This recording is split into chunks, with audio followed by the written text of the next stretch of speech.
নমস্কার বন্ধুরা। পনকা শাক তো তোমরা সকলেই খাও, সবাই খাও, কিন্তু পনকা শাকেরও যে ডাঁটাটা কি তোমরা কী করো? ডাঁটাটা নিশ্চয়ই ফেলে দাও।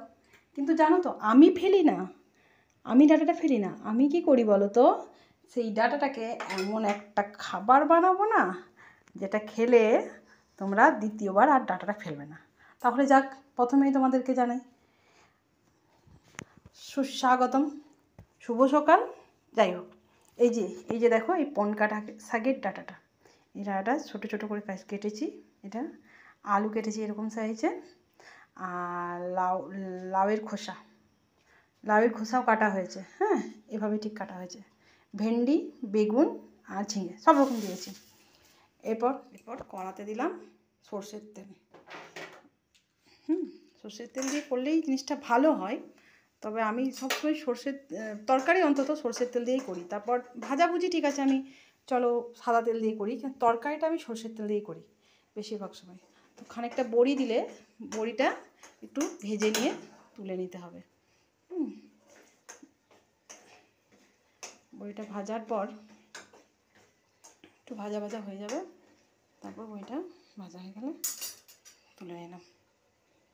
কালো জিরে থাকলে ভালো হয়, কালো জিরে দিলে জিনিসটা আরও সুন্দর হয়, কিন্তু আমার কাছে আপাতত মনে হয় কালো জিরে নেই। যাই হোক, বড়ি দিলাম, বড়িটাকে ভেজে আমি তুলে রেখে দিলাম। এরপর সেই গরম তেলের মধ্যে দিয়ে দেবে পাঁচফোড়ন।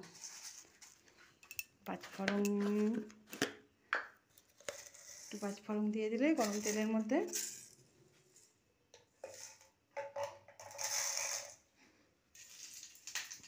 একটু দাঁড়াতে হবে, সুন্দর একটা স্মেল আসবে, তখন তোমাকে ছাড়তে হবে।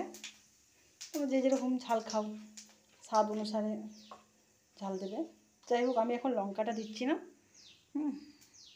একটু পাঁচফোড়নটা তেলের মধ্যে ভাজার পরে, যেহেতু আমার ছোটোটা একদমই লঙ্কা খেতে পছন্দ করে না, মানে ওরা ঝাল খাই না, আমি গোটা লঙ্কা ফেলে দিই, গোটা লঙ্কা দিয়ে আমি খাবারটা তুলে নিই, লঙ্কাটা আমি তুলে নিই।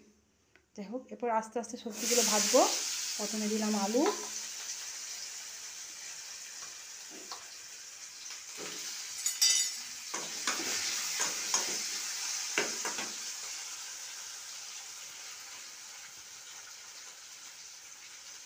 এরপর দিলাম সেই লাউয়ের খোসা, যেগুলো কুচি কুচি করে কাটা আছে। কুচি কুচি করে আমি কেটে নেবে, একদম খালি সেদ্ধ হতে সুবিধা হবে। লাউয়ের খোসাটা দেওয়ার পরে একটুখানি ওই 10-15 মিনিট একটুখানি করে নিলাম। তারপর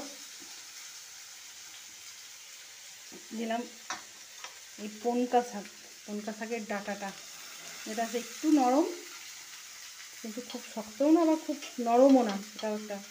সেটা তো খাওয়া যায় না, সেটা তো আমরা ফেলে দিই সাধারণত, কিন্তু না, আমি ফেলবো না।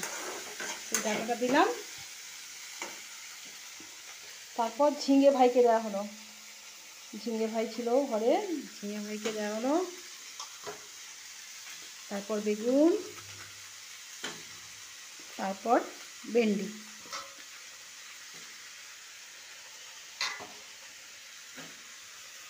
সবকটা দিয়ে দিলাম একসাথে।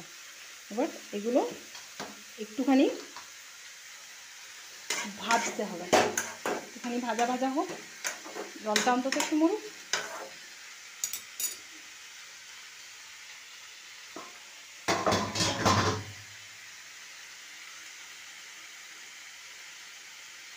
এবার দেখো, বাটির মধ্যে নিয়েছি সাদা তিল, পোস্ত, আর একটু সামান্য সর্ষে আর একটা কাঁচা লঙ্কা। এইটা আমি মিক্সিতে এখন বেটে নেব, ঘুরিয়ে দেবো একটা, প্রথমে শুকনো ঘোরাবো। আর এদিকে আমার হয়ে গেছে, ভাজা হয়ে গেছে প্রায় এই আলু, বেগুন, ঝিঙে, তারপর লাউয়ের খোসা, তারপর ভেন্ডি, এগুলো সব ভাজতে দিয়েছিলাম। যেগুলো মানে আমি ভিডিওতে প্রথমবার করছি, তো আমি ভিডিও তো অত করি না, একা হাতেই করছি, সেই জন্য আমি তোমাদেরকে দেখাতে পারিনি, প্রথমে ভিডিও অন করতে পারিনি। তো এই রান্নাটা যদি তোমরা করো না, তোমরা একবার খেলে আর ভুলতে পারবে না যে রান্নাটা বারবার করি। তো যাই হোক, আমি এবারে মিক্সিটা একটু অন করে নিই। হ্যাঁ, মিক্সিটা একটু চালিয়ে নিই।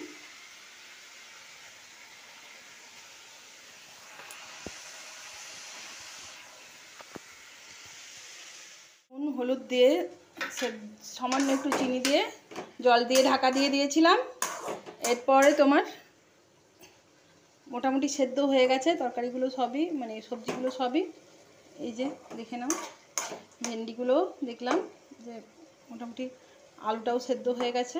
এরপর যে সাদা তিল, পোস্ত আর সামান্য একটু সর্ষে, যেটা ইয়ে করেছিলাম, মিক্সিতে বেটে নিয়েছিলাম, সেটার পর দিয়ে দেবো। এরপর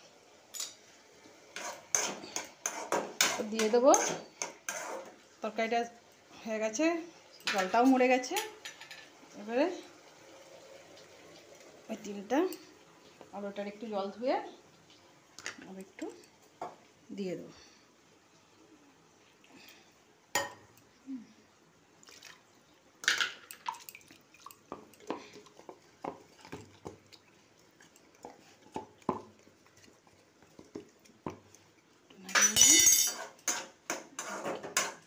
মাখা হয়ে গেল।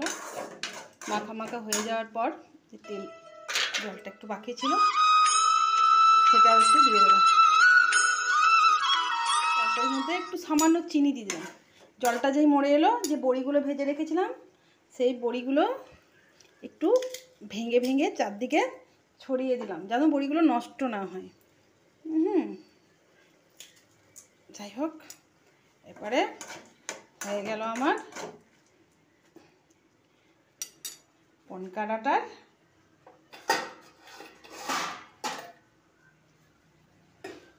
তিল পাতুরি।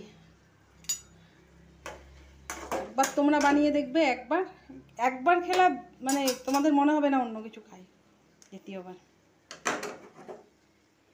যাই হোক, এটাই রেসিপিটা একবার তোমরা বানিয়ে দেখবে যে কেমন খেতে, দারুণ লাগবে। ধন্যবাদ বন্ধুরা। গ্যাসটা বন্ধ করে